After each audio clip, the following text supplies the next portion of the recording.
Bueno, estamos de vuelta, 42 minutos ya sobre las 8 de la mañana. En esta jornada de lunes, día 1 de febrero, vamos a cambiar un poco de tema y vamos a hablar de la comunidad educativa, aprovechando que además, tanto hoy como mañana, la comunidad educativa de La Oliva tiene sus días de fiesta con motivo de la fiesta de la Candelaria, una fiesta en la que ayer veíamos que la Concejalía de Festejos optó por volver a utilizar la iglesia de La Oliva como lugar donde se proyectaron imágenes de las ediciones de esta fiesta durante años anteriores y también música, al menos para que no quede en el olvido. Con nosotros la directora de Lajares, del Colegio de Lajares, Loida González. Bienvenida, Loida. Hola, muy buenos días.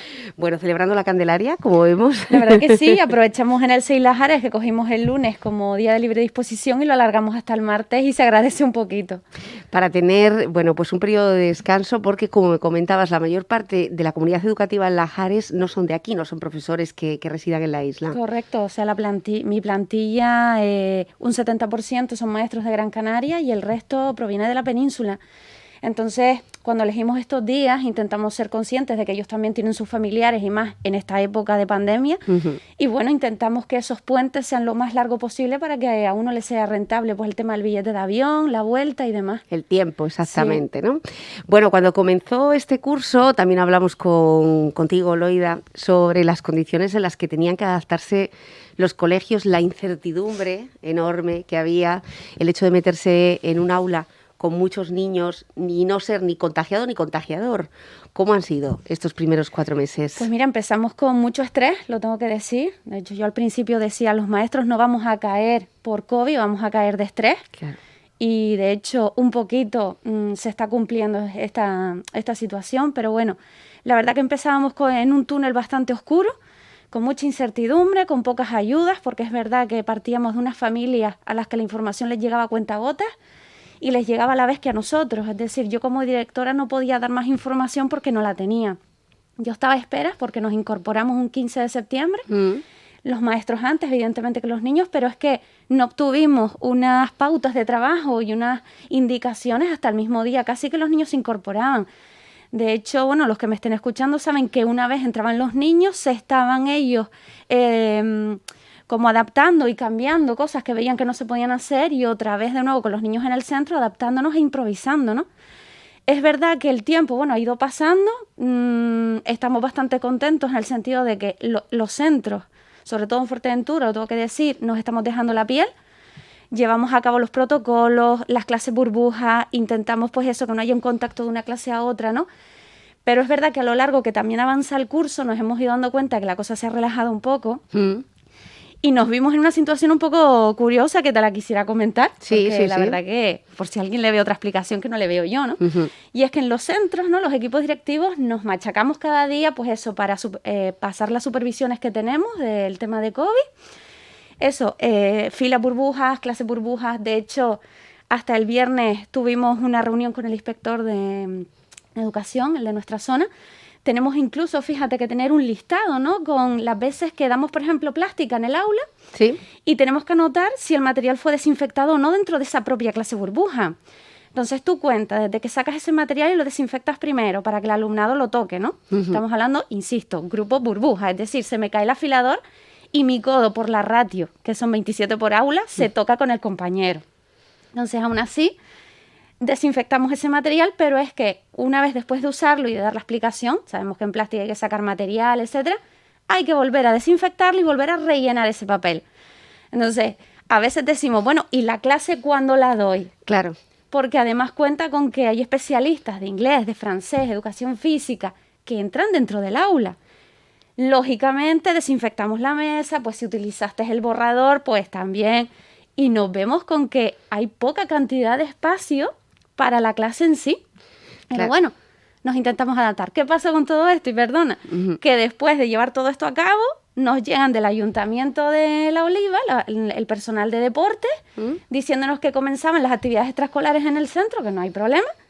Y mi alumnado de repente me dice que en un patinaje o que en un baloncesto, pues se juntan niños de diferentes edades de primaria. Entonces, claro, yo lo hablé muchas veces, yo, pero ¿qué sentido tiene que yo a los padres les exija un sacrificio de espérese usted en la fila porque primero entra el niño de infantil y espérese usted, por favor, a que entre su hijo de tercero de primaria para que luego por las tardes se junten todos? Entonces, es algo que no le veíamos sentido. Y ahora, otra lucha que tenemos los equipos directivos es con de nuevo la configuración del consejo escolar.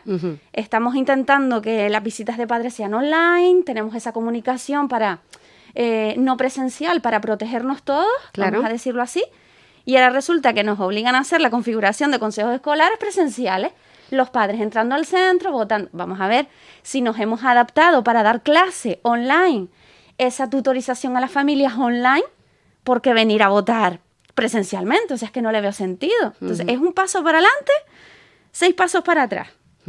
Nos sentimos como que están improvisando siempre con la educación. Sí, sobre todo en colegios, porque claro, estamos hablando de un colegio que ya es muy antiguo, con muchísimo encanto y muchísima creatividad. Ustedes han intentado optimizar cualquier espacio chiquitito que tuvieran, pero es un colegio como el del Cotillo. Estamos hablando de zonas donde los espacios se han quedado muy chiquititos para el volumen de niños que tienen. Ya eras pequeño antes del COVID, quiero decir. Exacto, y a mí me siguen aumentando las matrículas. Hasta la semana pasada tuve 2 matrículas más. Estoy en 238 alumnos. Y confirmado, tengo más alumnado ya que Villaverde y que La Oliva. Y el centro de infraestructura es mucho más pequeño. Entonces, me veo que tengo que distribuir esas aulas burbujas incluso en los patios porque no tienen contacto un grupo con otro. Pero es que no tengo de dónde sacar más parcelas.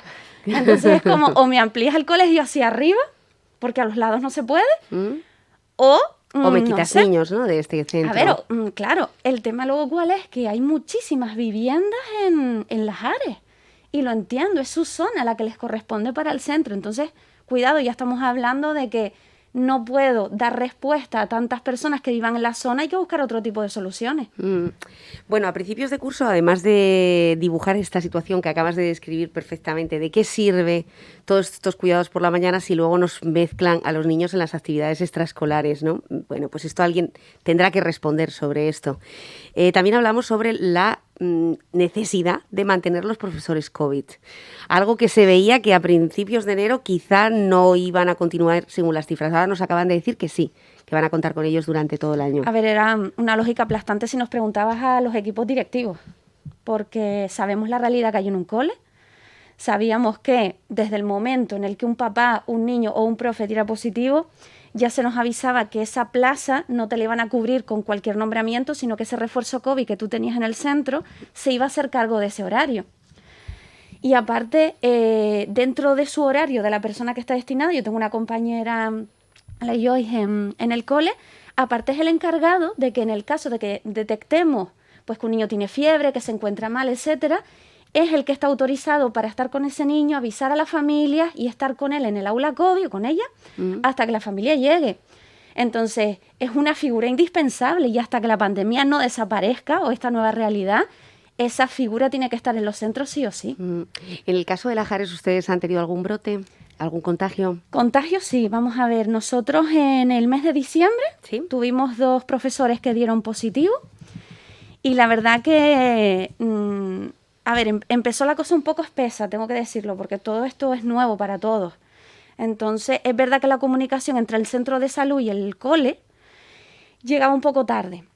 Es decir, yo me llegaba a enterar de si había alguien confinado, no que hubiese dado positivo, pero que por precaución, sanidad, el centro de salud los había mandado a confinar a casa, me entero por la familia, no por sanidad. Me empezaba a enterar 2 días más tarde. ¿Qué ocurre? Que yo también los entiendo. La enfermera y la persona que estaba en ese momento a cargo me decía, Loida, es que no damos a más. Me faltan manos, me falta personal y ahora mismo soy yo sola. Entonces la entiendo. Poco a poco, pues esa comunicación ha ido es como más fluida, lo tengo que decir. No sé si es que ellos han aumentado personal, lo desconozco. Y ahora es verdad que ya hay un aviso un poco más rápido. Entonces, en diciembre se nos comunica por la tarde que un familiar de un profesor dio positivo, entonces ese profesor tiene a su mujer que también es maestra, por precaución los 2 confinados ya desde esa tarde a casa, se les hizo la prueba al día siguiente y a las 24 horas pues les dan los resultados, los 2 positivos.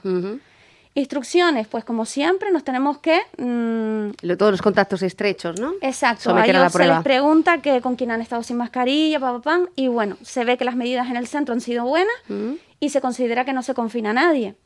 Y la verdad que seguimos todo lo que es el Festival de Navidad online y toda la marcha de Navidad en el cole, porque fueron los últimos días, sin ellos 2, Pero, te digo, la figura COVID por eso era tan importante, porque nos ayudó a sustituir a estos dos compañeros. La verdad que ahí me sentí un poco insegura, porque claro, desde el centro de salud te dicen, no te preocupes, que si hay que ponerse en contacto con algún familiar, ¿sí?, ya lo hacemos nosotros. Ustedes desde el cole no tienen que hacer nada. ¿Qué pasa? Que como directora me veo que ante la inseguridad de las familias como que necesitaban respuestas. Sí, perdón. Nada, entonces, bueno, yo al principio consulté y se me dijo, no tienes que hacer nada. Ya hubo una segunda vez ahora, cuando nos reincorporamos de las vacaciones de Navidad, otro profesor dio positivo. Sí. Entonces ahí sí actuamos de otra manera porque entraban las aulas de infantil que no tienen mascarilla. Entonces, por seguridad, se me confinaron el aula de 4 y 5 años. Entonces se les hace los PCR, se les hace las pruebas a todos para descartar.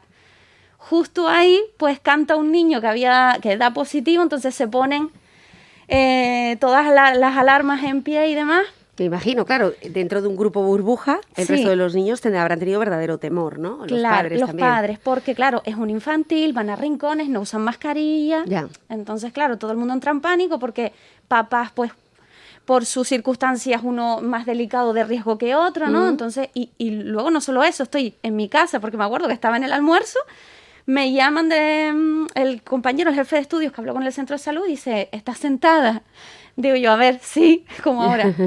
Me dice, bueno, anota. Y empiezo a anotar uno tras otro. 7 profesores confinados en una tarde, más las 2 clases de infantil, 4 y 5 años. Entonces yo era, bueno, vale, Loida, mantén la calma, no pasa nada. Pero mañana, ¿qué va a pasar? 7 profesores menos, entre ellos el profesor de refuerzo COVID. Entre ellos también. Claro. Entonces digo yo, bueno, ¿y ahora qué? Me llamo a la inspección educativa, solicito el cierre del cole, evidentemente desde la territorial es desde donde único te pueden dar permiso, se me dice que no, que me mandan volantes y que vamos a intentar sacarlo. La verdad que chapó por los profesores que estábamos en el centro ese día. Sí avisé a inspección educativa, es decir, con 7 maestros de menos en mi cole, con 230 y pico niños, es inviable que yo atienda teléfono, correo electrónico y que abra la puerta a nadie que llegue tarde. Porque es que me falta gente. Bueno, es un día, vamos a ver qué pasa. Y bueno, la verdad que sobrevivimos al viernes. La gente bastante cargadita por la situación que te digo. Es intentar que nadie se toque con nadie, que las filas no coincidan, es mucho estrés. Es complicado, ¿no? Con infantil. Una cosa es verlo, imaginarlo me refiero, ¿no? Cuando uno tiene niños pequeños, y otra cosa es estar con ellos en el día a día. ¿Cómo hacen ustedes para intentar que no se estén tocando? Pues mira, a ver, al final se acaban tocando. Claro, es que es una realidad y seamos sinceros, es que es un colegio. Yo en una de las inspecciones que tuve, que vino el compañero, el señor conmigo por todas las aulas, te digo, nos inspeccionaron, faltaron mis zapatos, y en un momento dado, claro, estábamos en un aula y estaban haciendo plástica, entonces los niños terminan sus obras de arte, porque para mí lo son, y entonces se exponen en una zona que tenemos determinada en la pared del aula, para que ellos disfruten de su creación durante un tiempito. Y el hombre se quedó mirando esa pared, mientras el niño colocaba su obra de arte, y me dice, es que además no se cortó ni un pelo, y me dice, ¿qué hacen los niños pegando eso en la pared? Claro, primero me chocó, digo, a ver, yo entiendo que usted sea inspector de sanidad y no sea pedagogo, ni psicólogo infantil, ni nada, pero eso es una creación de un niño, no se lo digas así. Y segundo, estamos trabajando con niños, que se nos olvida, que son siempre los más perjudicados en todo, los que mejor tienen un ejemplo en una pandemia. Y resulta que siempre son los castigados. Es decir, si estoy en un aula y tengo que dar plástica y te tengo que enseñar a mezclar colores, te tienes que manchar, tienes que oler la pintura, tienes que tocarla, tienes que sentirla. Y eso tiene que ir a un espacio del aula, porque repito, no es un hospital, claro, no es una oficina de correo. Sobre todo que además ustedes tienen unas clases que son tan interactivas, ¿no?, con los niños, y que no siguen un método tan convencional, que están huyendo normalmente del método convencional. Sí. Quería preguntarte, Loida, ¿cómo estás viendo esos efectos de la crisis también en tus niños? Que conoces también, que conoces a las familias, la situación económica no es la misma. ¿Cómo se refleja eso en el aula? Pues mira, la verdad que se nota, nos cuentan muchísimas cosas. Hay veces que ves a niños, sobre todo los mayores, ¿no? Porque infantil, pues mira, ellos, los papás, intentan disimular sus problemas, y la verdad que los más pequeñitos se suele conseguir. Claro, al estar yo en tercer ciclo primaria con un sexto, pues ya te cuentan situaciones, hay otros que notan que antes podían hacer unas cosas que ahora no. Cuidado, no te hablo de actividades extraescolares, te hablo de que papá, por ejemplo, antes podía dedicarse y a comprarme un videojuego y sentarse conmigo, Ahora, por ejemplo, hay personas con problemas para incluso pagar la luz, para comprar ropa. Entonces, este año somos mucho más light en el sentido de, oye, el centro y el ayuntamiento, estamos aquí, quien necesite ayuda para el material escolar, para lo que sea. Con el AMPA llevamos unos años que ahora se agradece más organizándonos para que aquellos uniformes que les quedan pequeños y que están en buen estado pasen de una familia a otra para que no tengan que comprar. Pero al final, si te fijas, todo repercute. Es decir, los hoteles están cerrados. Las familias de mis niños ya no saben para dónde mirar, no saben si irse, si quedarse. El pequeño comercio está resentido, ¿no? Lo siguiente. Entonces, claro, en los niños se nota y una cosa que demando yo mucho es que el currículum en esta situación de pandemia no ayuda. Es decir, yo tengo que seguir dando unas matemáticas, lengua, ciencias naturales, inglés. Pero ¿y de la parte emocional de los niños tras una pandemia quién se ocupa? Sobre todo cuando los padres están afectados, ¿no? Claro, a ver, es que a mí me vino un niño triste una mañana porque me cuenta, mira, es que mi papá ya no tiene trabajo y lo vi llorando porque te rompe. Y dices tú, yo ahora te dejo porque tengo que dar el 2 por 2 son 4. Y claro, los docentes nos tomamos nuestro tiempo y tal. ¿Qué ocurre? Que afortunadamente en el currículum de primaria hasta segundo ciclo tienen una asignatura que se llama EMOCREA, Educación Emocional para la Creatividad, etcétera. Y aprovechamos esa hora. ¿Qué ocurre con quinto y sexto? Que al meterle francés, esa hora la pierden. Que no es que la pierdan por dar un segundo idioma, que es importante, pero que el currículum, cuidado, ya que se han tomado la molestia de aprobar una ley nueva en medio de la pandemia también, que no era el mejor momento desde mi punto de vista. Bueno, mejora el currículum, ya que estás ahí. Pregúntanos, pero es que te digo, no hay tiempo ni personal cualificado. Nosotros hacemos lo que podemos para atender psicológicamente a estas necesidades que a veces son serias en el cole. Yo he tenido niños con problemas psicológicos y te estoy hablando de a lo mejor un alumno o una alumna que tiene miedo a salir al exterior y es un docente sin formación, no sabe realmente cómo afrontar eso y los padres esperan respuestas por tu parte. Y en eso estamos. ¿Cómo ves? Bueno, en Lajares además nació una plataforma de negacionistas, estuvieron por aquí, negacionistas en el sentido de que no querían que sus hijos llevaran mascarilla. No es que creían que la COVID se podía atajar de otras maneras, o al menos ellos planteaban otra manera. No sé si los has tenido también en el colegio y cómo se lleva eso cuando tú tienes que cumplir, lógicamente, con un protocolo que dice, no, este niño no tiene por qué llevar mascarilla porque está en la franja que el ministerio dice que no, pero los demás tienen que estar sujetos al mismo modus, ¿no? ¿Cómo lo habéis solucionado? ¿Cómo lo habéis gestionado? El principio fue duro. Yo como directora me enfrenté a bastantes faltas de respeto, etcétera, etcétera. O sea, yo me sentí sola. La verdad es que después te desahogas con los otros equipos directivos y ves que no eres tú. Han coincidido muchas cosas, pero es verdad que en Lajares, sobre todo en la zona norte, pues se ha dado eso un poquito más. Entonces, ¿qué pasaba? Que yo no sé si por falta de información o lo que sea. Generalmente es verdad que eran personas extranjeras, ¿vale? Que no eran de aquí. Me refiero a gente de Canarias, ¿no? De Fuerteventura. Entonces, debe ser que ellos tienen otra percepción de lo que yo puedo hacer y deshacer como directora del centro. Entonces, ellos me exigían a mí que no entendían por qué les obligaba a ellos a gastar, yo por lo que me decían, un dinero en mascarillas y por qué obligaba a sus hijos a utilizar hidrogel y mascarilla. Que no. Que aparte me exigían incluso que le dieran a los hijos de baja en el centro escolar. Digo, mira, y yo se lo intentaba explicar de las mejores de las maneras. Yo soy una empleada pública. Sí es verdad que soy la que da la cara frente a mi colegio porque soy la directora, pero sigo instrucciones de la Consejería de Educación y de Sanidad. Las instrucciones son claras para todo el mundo, es decir, colegio público y no públicos, es decir, concertados y privados. Las instrucciones eran todo el mundo con el uso obligatorio de mascarilla, hidrogel, etcétera, etcétera, etcétera, que eso ya lo conocemos todo. Y además la escolarización era presencial.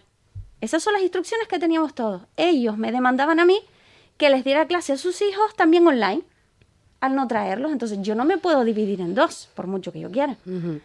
Se nos dijo claramente, señores, ustedes explican a las familias cómo funciona y demás. Es verdad que muchas todavía siguen sin entenderlo, lo tengo que decir. No hay mucho asentismo en Lajares, pero sí que lo tenemos en quinto y sexto de primaria, con lo que implica un paso al instituto en el curso de sexto. Eso ahora mismo está en manos de asuntos sociales porque Nosotros nos encargamos de pasar las faltas Claro. injustificadas, porque se nos dice, bueno, y sabemos que los niños están en sus casas, pero claro, hasta ahí. Nosotros luego, si hacemos un protocolo administrativo y demás para que estos niños que han perdido el derecho a la evaluación continua tengan derecho a venir un día concreto al centro a examinarse, es decir, no los hemos dejado a las manos de Dios, seguimos intentando mantener comunicación con esas familias, pero es verdad que hasta el momento no tenemos respuesta. ¿Qué porcentaje? Un 10% en el cole. ¿Qué opinas sobre el cierre de las escuelas y la vuelta a la educación online? A ver, yo soy partidaria de que mientras se pueda mantener presencial, los niños nos necesitan.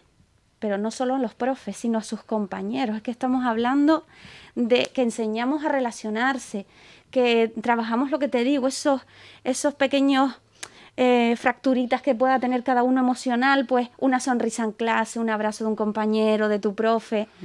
Eso ayuda bastante. Luego la situación familiar de cada uno es diferente, entonces esos padres también estarán luchando para intentar mantener su comercio abierto. Yo, mientras se pueda mantener presencial, lo apoyo.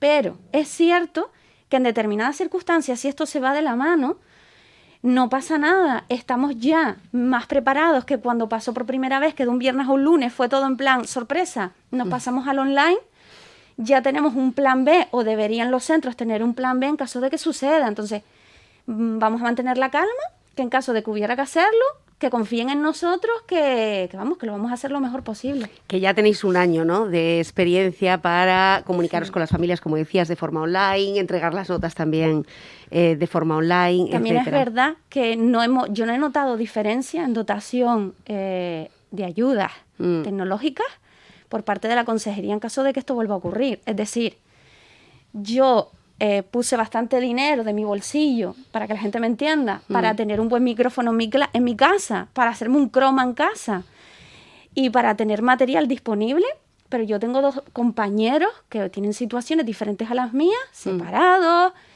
más hijos que yo, etcétera, y que ellos no pueden poner esa cantidad de dinero cada uno para tener todo ese material en el aula. Y eso sí es verdad, que desde que pasó el confinamiento, yo desconozco si en otro cole han tenido esa suerte, pero por lo que yo tengo entendido, ni mi cole ni ninguno. O sea que nos volveríamos a enfrentar con los mismos problemas de recursos y aparte, lo que hemos dicho ya en muchas ocasiones, las horas negras que tiene Fuerteventura y aparte el dinero que tiene cada familia o no para invertir en tener más de un ordenador, ¿no? Para los hijos, que a veces esto también es complicado. Es que mínimo que un portátil para cada profesor. Ahora el otro día nos llegó un correo electrónico que nos dotaban, no sé si eran 3 ordenadores, una cosa así. Portátiles, maravilloso, 3. Tengo 16 maestros en el centro. Los sorteo. Si nos vamos confinados a casa. O solo dan clase 3 profesores desde casa. Entonces eso deberían aclararlo un poco. Y los alumnos, ¿no? Porque el profesor, bueno, tiene una nómina y podríamos decir, bueno, el profesor puede comprarse un ordenador y tenerlo en casa, ¿no? Pero en el caso de los alumnos... Exacto. Entonces nosotros en las ARES, teniendo eso en cuenta, evidentemente no compramos todo licencias digitales de libros porque todo nuestro alumnado no podía pagarse una tablet. Quieras que no, teníamos que recurrir mínimo pues a un material palpable, se llame cuadernillo, se llame libro o lo que sea. Y nosotros siempre hemos sido partidarios de coger un poquito de cada cosa, porque todo en exceso es malo, tanta tecnología y demás, porque de hecho está comprobado que los niños con dolor de cabeza y muchos problemas luego de dependencia, sí. Y aparte que es que, date cuenta que estudiaban muchos por la tablet, Sí. Con lo que ello implica, es decir, escribir en la tablet, revisar la ortografía que nosotros le corregíamos, por ejemplo, en esa tablet, y el momento de descanso, juego a los videojuegos o veía la tele en casa. En realidad, si te fijas, todo lo que te digo, todo en exceso es malo. Entonces intentamos, oye, un librito para que lean, para que desconecten. Pero es verdad, y te digo, me duele en el sentido de que se supone que hemos aprendido la lección, que lo dudo, de cómo nos vimos y de lo poco que se había invertido en educación, y resulta que ahora mismo vamos a hacer un año y los medios tecnológicos en mi cole Están igual. que son los mismos, no ha cambiado nada, salvo que yo, con los medios con los que he podido, he puesto un monitor más en el centro, pero de resto nada. Estábamos hablando de cómo afecta, de cómo detectáis lo que está pasando en las casas también, de un tema de dinero, pero ¿y la nutrición? ¿Cómo se está llevando la nutrición de los niños? Vosotros controláis lo que desayunan, vosotros incluso podéis controlar hasta lo que comen e incluso ayudar a aquellas familias que sabéis que están atravesando una situación complicada. ¿Cómo está afectando a los niños? ¿Veis rasgos de que en casa no se está comiendo bien? De momento, gracias a Dios, no. Y de hecho estamos muy pendientes, como tú bien has dicho, porque en caso de que alguien lo necesite y a lo mejor tenga vergüenza de pedir ayuda, que a veces pasa y lo podemos entender, intentamos de manera sutil pues decir, oye, ¿qué tal todo en casa? ¿Necesitas algo? ¿No? Porque la figura del tutor, insisto, es muy importante en estos casos. En las ARES llevamos años insistiendo en que los tutores, en la medida de lo que yo pueda mantener la plantilla, pues siga con su grupo un par de años por lo menos, porque esa confianza necesita estar ahí.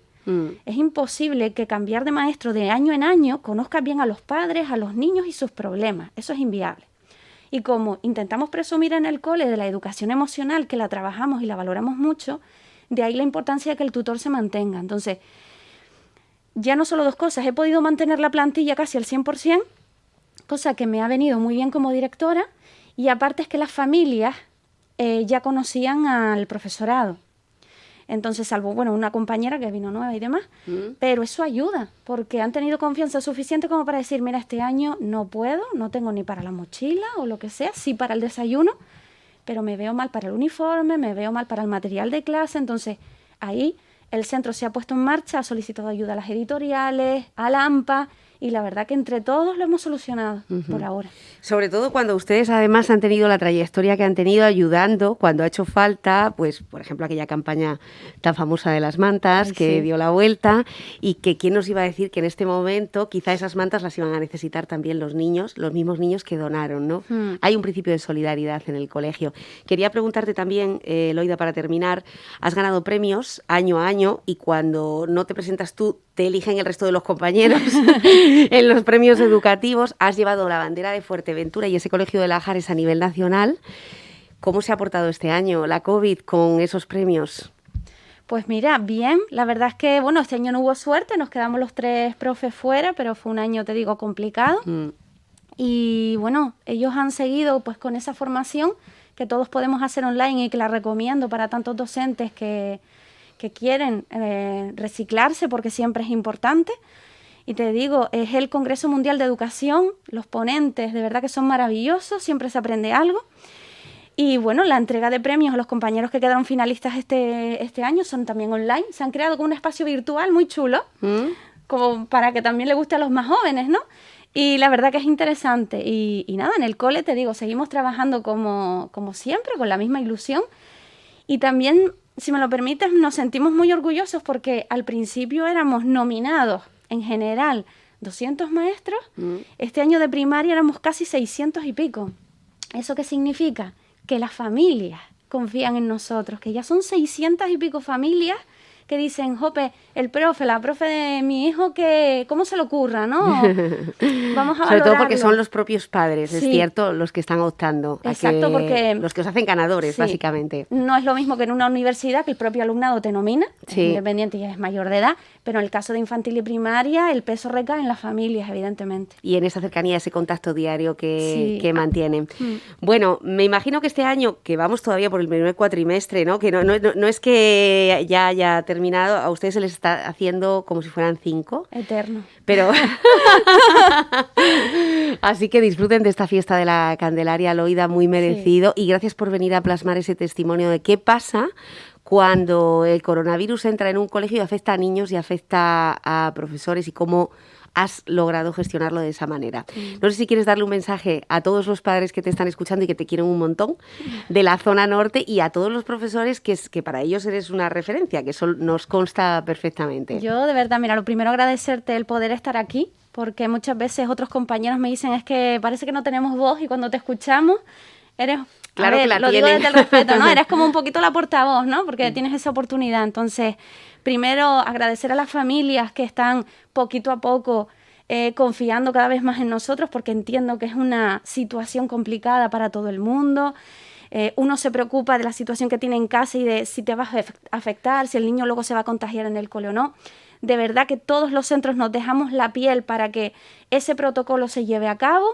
En caso de que exista un caso de COVID positivo en el centro, ni el profesorado que lo coja o el alumno que lo coja se tiene que sentir mal por haberlo tenido, porque está pasando.